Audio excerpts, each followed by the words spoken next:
In this video, what I want to do is I want to talk about relations. And relations are a specific type of set.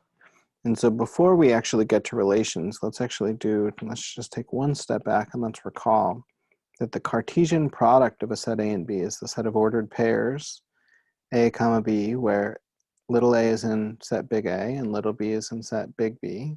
And so that's the Cartesian product of two sets. And we've seen examples where A and B are small sets. You can write it out. This is the set of ordered pairs. We know that A cross B is not the same as B cross A. But one thing that's going to be of special importance to us is the Cartesian product of the set A and B. So if we take the Cartesian product of a set A with itself, this is going to be the set of pairs A comma B, where A and B are both elements of A. They don't have to be the same element, but it's just all the pairs of elements where we take pairs from A. And so a relation R,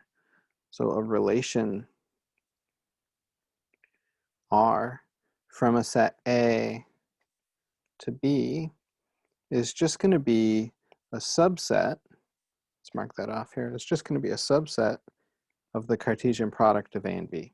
So at its heart, that's all we mean when we say a relation, is that it's just a subset of A cross B, where A cross B is this Cartesian product. So that's a relation from A to B. What we're kind of working towards is two things. We're going to start talking about equivalence relations soon. And then after that, we'll talk about functions. Functions are specific types of relations. So there's two kind of underlying things to work towards here. But a relation is just a subset of a Cartesian product of A and B.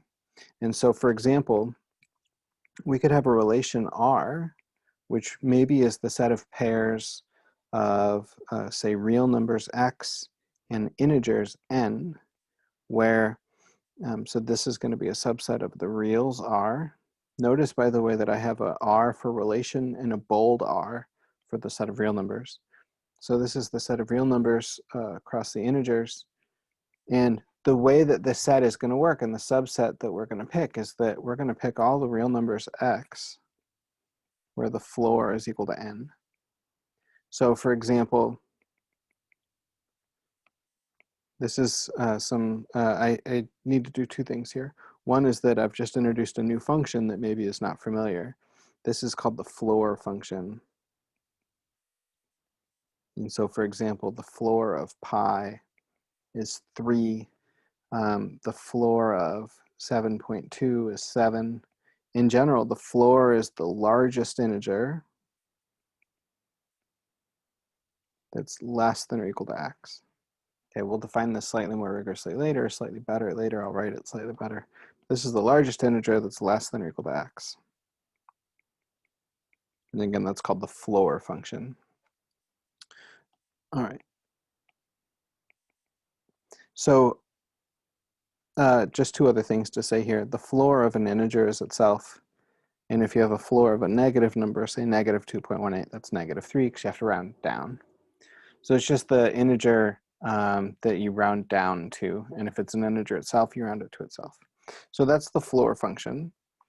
And let's go back to our relation R. So R is this relation. It's going to be the set of pairs of real numbers in integers, where the floor of that real number is integer. So for example, pi comma 3 is in R because it's in this relation, because the floor of pi is equal to 3. But pi comma 5, or really any other integer, is not in R. So if you have pi as the first coordinate in this pair, then the second coordinate has to be 3. Okay, so if pi is the first coordinate, the second coordinate has to be 3 in order for it to be in this relation. So that's what this relation is. In general, that's what relations are. We're going to care most about a relation. So R, let me say it this way. R is a relation on A if R is a relation from A to A.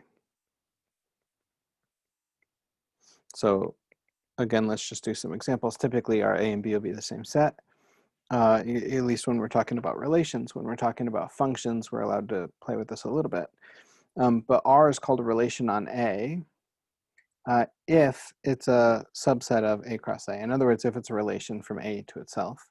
So as a first example, let's consider R to be the set of pairs of real numbers whose distance is at most, say, 5.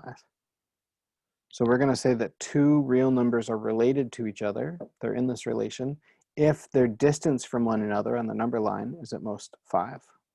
That's a 5. Okay, that's one example of a relation.